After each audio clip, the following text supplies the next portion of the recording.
Ladies and gentlemen, the story you are about to see is true. The names have been changed to protect the innocent.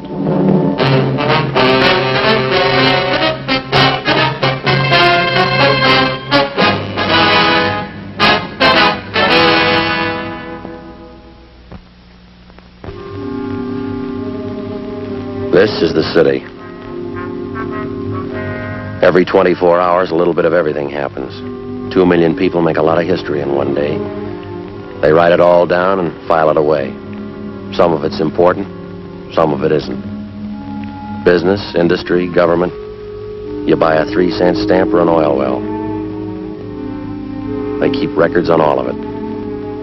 Progress, money, success, and failure. A complete history of every day. Some of it's public, some of it's personal. It's all written down. In my job, we catalog trouble. I'm a cop.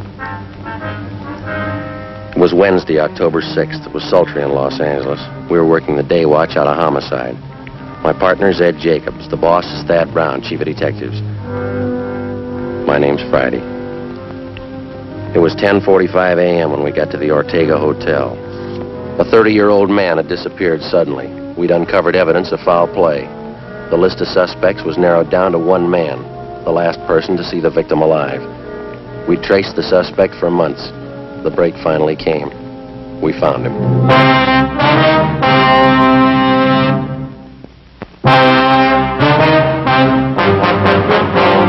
Taking his time, isn't he? Yeah, you want to try it again? Yeah, all right. Yeah? Police officers. Your name Henry Ross? Computer. Get in, Ed. Watch it, Ed.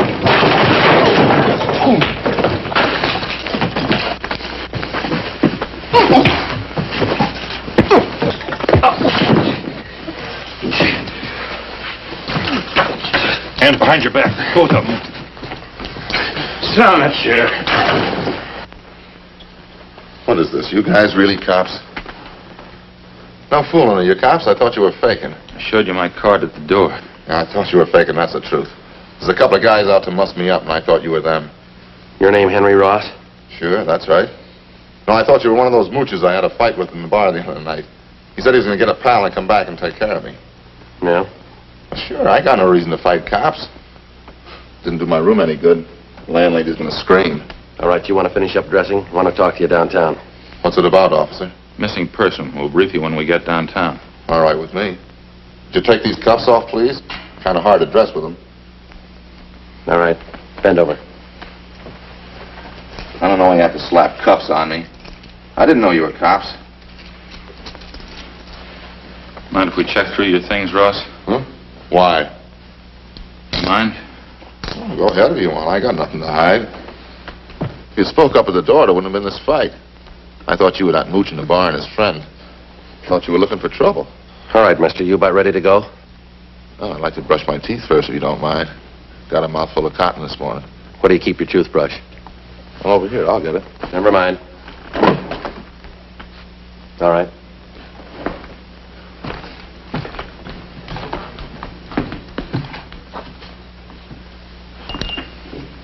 Did you turn on the water tap? You can make out. Nothing, Joe. Pretty clean. Of course I'm clean. I'm on some toothpaste. What'd you expect? Anybody can make a mistake. I didn't know you were cops.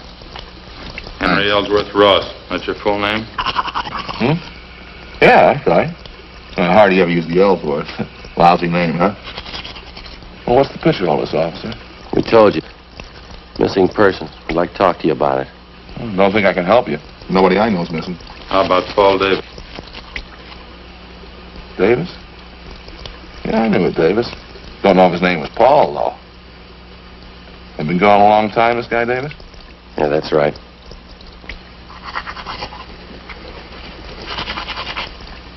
Was something wrong, you think? Yeah, we figure murder.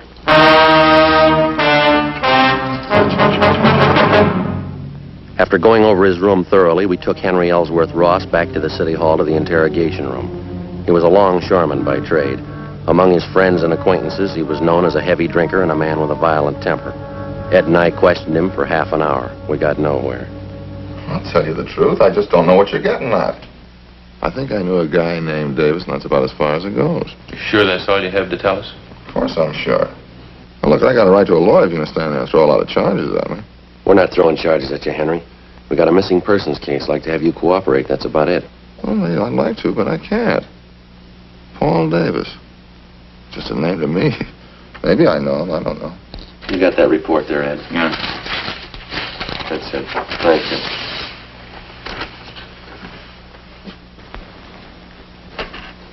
According to his wife, Paul Davis left Los Angeles by auto a little over 4 months ago. He was driving up to Oakdale, California to take a job with the dairy company. He never got there. He's been missing ever since. And what's the pitch? Well, all we've been able to find is Davis's car. 36 Ford Coupe. 7 Tom 7972. Was sold a month ago up in Lodi, California, but Davis didn't sell it. A man by the name of Carter signed the pink slip at the time of sale. Henry Carter. Sorry, it doesn't mean anything to me. Well, this Carter made it look like Paul Davis had signed the Ford over to him. We checked it out. Davis's signature was forged. That's all. Supposed to have something to do with me? Did you ever use the name Henry Carter? Of course not. Ross, that's the only name I go by. You never had your name changed? No. You never used an alias? I told you no. Wonder if you'd mind taking a look at this here. What's it got to do with me? That's the pink slip to Paul Davis's car, Henry. Now, these signatures on the back, transfer of ownership, you recognize either one of them? Paul Davis and Henry H. Carter. Well, just names to me. Why, am I supposed to recognize something? Should, yeah. Why? The signatures are both in your handwriting. How about it, Henry? How about what? I don't know what you're talking about. You trying to give me the treatment? What's it all about? We're trying to locate Paul Davis. I'm not even sure I know the guy. Now, look, I think you better level, Henry. Our handwriting man checked both the signatures. It's your writing. Well, maybe better get a new handwriting, man. I never saw that slip and I never wrote those signatures. Anybody can copy handwriting. I got something else for you here. I'd like to have you check it over, Ross, see if you can identify it. What is it? It's a letter. Take a look at it. Mean anything to you? No, nothing. Hope you're not going to tell me that's my handwriting. That's what the report says. That's crazy. I never wrote like that in my life. All the writing characteristics match up, same as the signatures on the pink slip. All right, maybe they are the same. I didn't write one, though. I never wrote like that in my life. Okay, I'll show you. No, that's all right, Henry. Ed, you want to pull a package from R&I? Yeah, okay. I don't savvy one bit of this, Sergeant. How about laying it out for me, huh? You can see the name there at the bottom of the letter. Now, it's signed Henry Carter, same as the pink slip. That doesn't mean anything to me. That letter was sent to the wife of Paul Davis about 9 weeks ago. That says there that Davis supposedly was too busy to write his wife, so he had this Henry Carter send a letter. He also writes that Davis sold his car to Carter. Somebody trying to cover up, huh? Yeah, we think so. We think it's Henry Carter. This guy Davis been gone 4 months? That's right. You said you thought Davis was murdered. How come? Just an idea. Oh. 8 men have disappeared from around here in the last 14 months, just like Davis. 6 more up in the San Joaquin Valley, same way. They took off alone on auto trips. Never seen again, not a trace of them. Here you go, Joe. Yeah, thanks. We've got your record here, Henry, from Baton Rouge. We sent to Sheriff Clemens for it. Look, do we have to drag all that out again? It's past. There's just one thing we had to check out, Henry. Now, you told us that you never used an alias, is that right? Well, all right, I have. I didn't know what you were getting at. I didn't figure it was any use in dragging out dirty laundry again. I asked you if you ever used the name Henry Carter. Yeah, okay, I used it. It's a common name. A lot of Henry Carters around. We only know one who fits your description. Well, I'm clean, you know that. Smoke, Henry? No. Joe? Thanks. Yeah, let me have one, huh? Sure.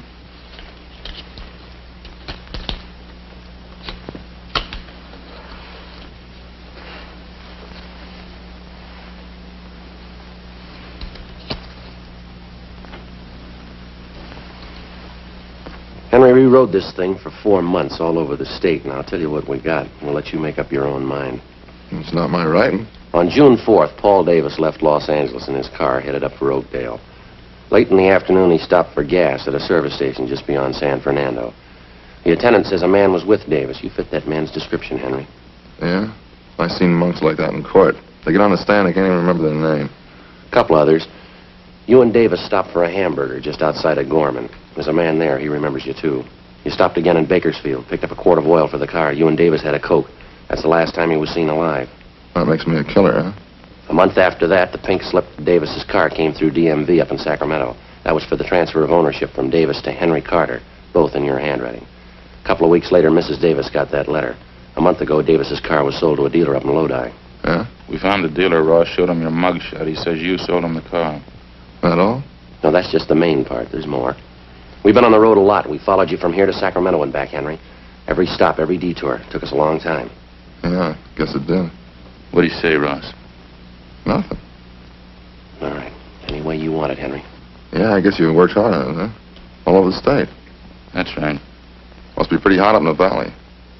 Summertime. Dusty, huh? We made out. And I never been up in the valley in summer. Too hot for me. We got people who saw you up there. You know, what's it prove? 10 people and some handwriting samples. You can't build a case on that. You know that, don't you? We're gonna try. You think I murdered Davis? You, Sergeant? Yeah? You think I murdered those other guys, too, huh? Oh, what was it, 10 or 12 of them? We're asking about Davis. You think I killed him? Well, tell me the truth, do you? You think I murdered Davis? Yeah, I think you did, Henry. Uh-huh. And you know as well as I do there's only one way to prove it. Yeah? Find his body. 1:15 p.m. Ed and I took Henry Ross out and fed him some lunch. Then we took him back to the city hall to the interrogation room where we continued to question him. He was relaxed and he talked a great deal about everything but the disappearance of Paul Davis. He didn't seem anxious to get away. He made no demands for an attorney to represent him. He told us about different homicide cases that he'd read up on. He asked us about the 12 men who disappeared in the past months in the same manner Paul Davis had. Was there any trace of them at all? Did we have any leads? We finally got around to asking him if he'd submit to a lie detector test. He seemed taken by the idea and agreed to it almost immediately. We made up a list of key questions. Ed called Sergeant Berger and made arrangements for the test. At 5 p.m., we took the suspect to the 3rd floor of the old city jail where Sergeant Berger gave him the polygraph test. When it was over, we brought him back to the interrogation room. The questioning continued. Ross kept talking. We let him talk. 8 p.m. He was still going strong. You remember the Wilson case back in 34, don't you, Sergeant? Woman killed her whole family. Big case. You remember it? Yeah. Pretty tragic. That a hobby of yours, Henry? Collecting murder stories? No, I just read them. I remember them. Guess I can remember every murder case in the past 15 years. That's so. Well, sure, just about all of them. I guess it's kind of a hobby. I get a big kick out of it. Joe, see you, man? Yeah.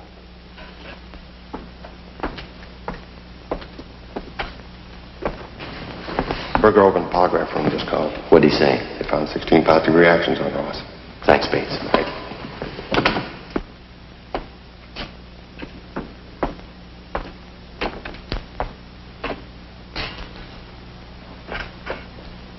You know, there's one thing I get a real kick out of.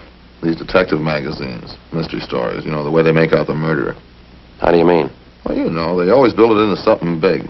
Somebody's always killing somebody else for $1 million or maybe over some woman, some beautiful woman. Same with the movies. That's where they get it all mixed up. I don't think I follow you, Henry. Sure you do. Every time some guy writes a murder story, he's got to build up a big reason for the killing. Well, it generally works out that way, doesn't it? Why?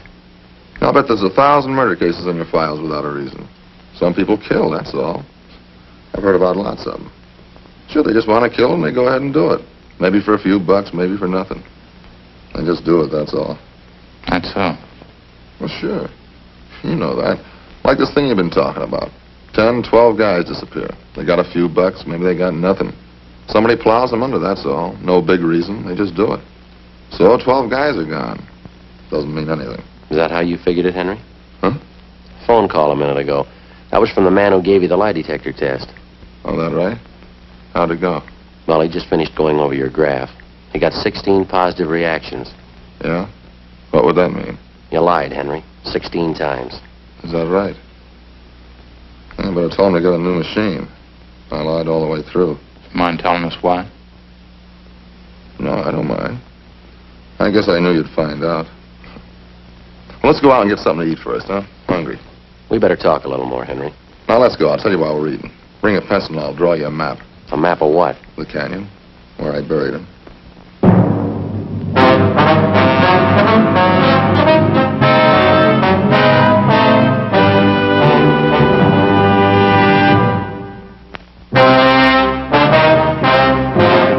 Ed and I took Henry Ross out to get him something to eat. At his request, we went to Helga's health shop. It was almost closing time. Ross got himself a salad, molasses bread, yogurt, a vegetable burger, and some grape juice. Ed and I settled for a Swiss cheese sandwich and some grape juice. Vegetable burger and beets, huh? Sure smells great. Yeah, I can't take those beets too well. They repeat on me. Not me. I can eat anything. Salt and pepper? Yeah, thanks.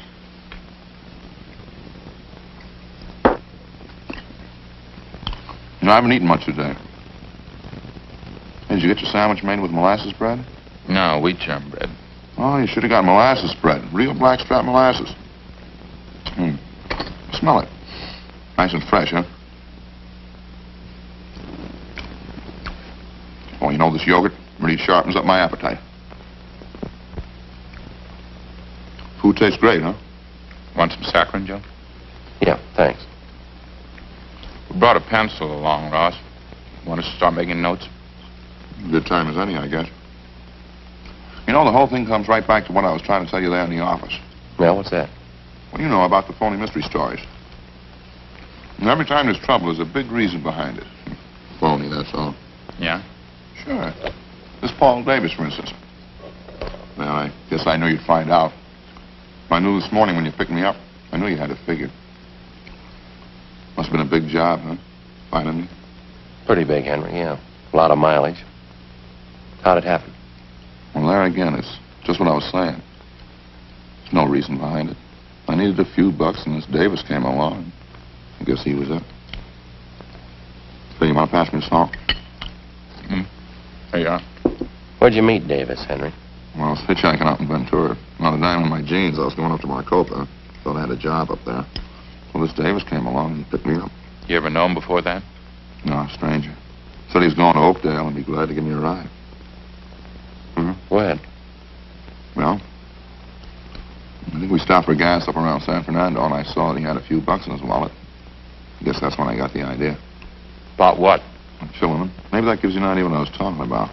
You don't need any big reason to kill somebody. Davis had 18 bucks. Suppose I told that to a writer. Somebody killing the guy for 18 bucks.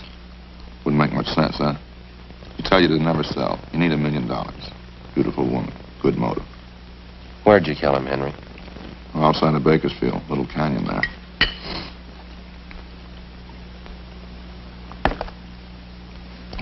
And picked up a fifth of sherry in Bakersfield, and I got Davis to drink some on the way. Say, would you pass the salt again? Yeah. Here you are. Lettuce is no good without a lot of salt. How'd you kill Davis, Henry? Funny thing. He drank some of the wine and got a little sleepy. That was just outside of Bakersfield, and it was dark by that time. I spotted this little canyon, and I figured it was as good a place as any. Yeah?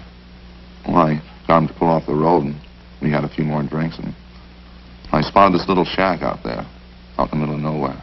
Exactly where was this, Henry? Well, I can show you. Maybe 2 miles north of Bakersfield. We got to the shack and finished the wine, and then we went to sleep. Both of you?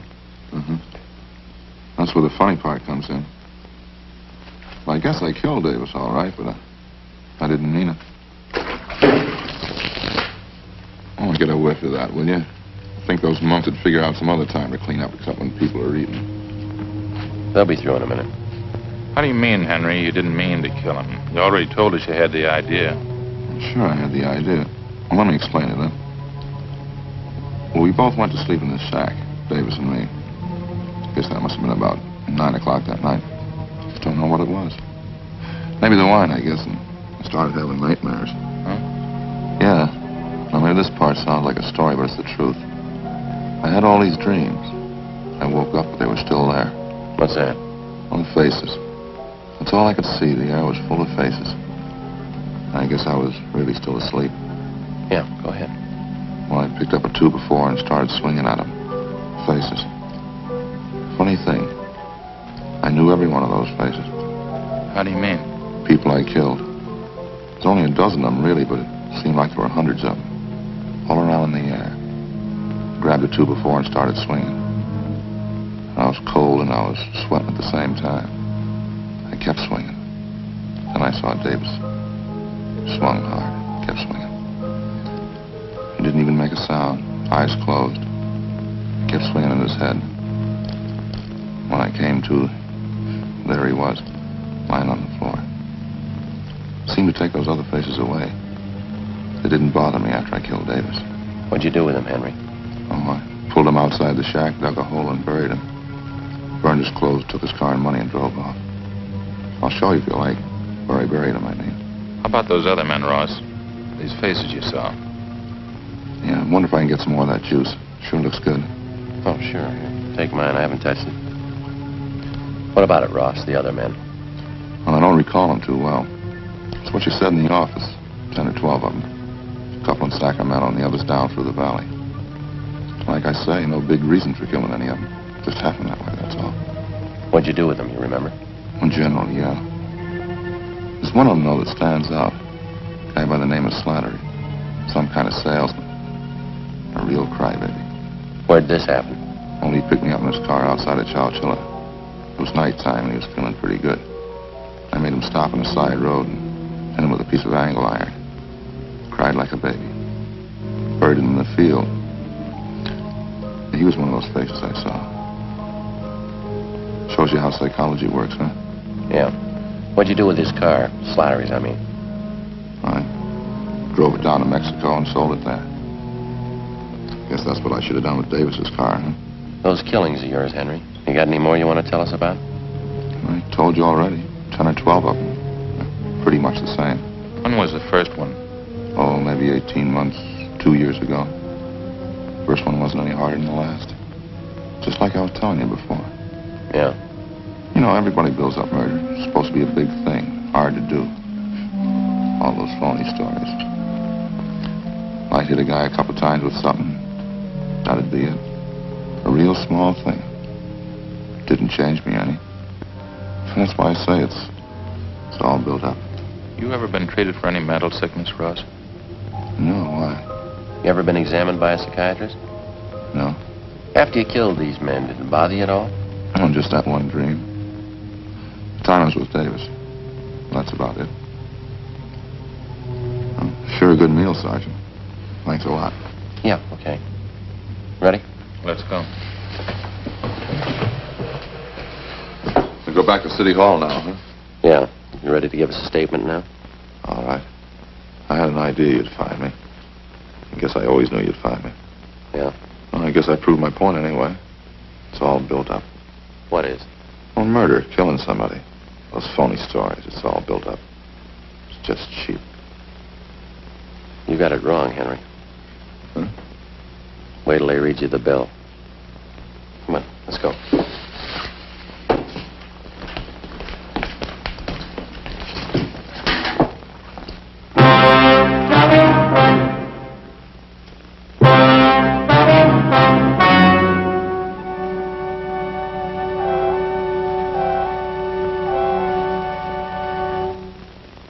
On January 7th, trial was held in Superior Court, Department 86, City and County of Los Angeles, State of California. In a moment, the results of that trial. The suspect was tried and found guilty of murder in the first degree.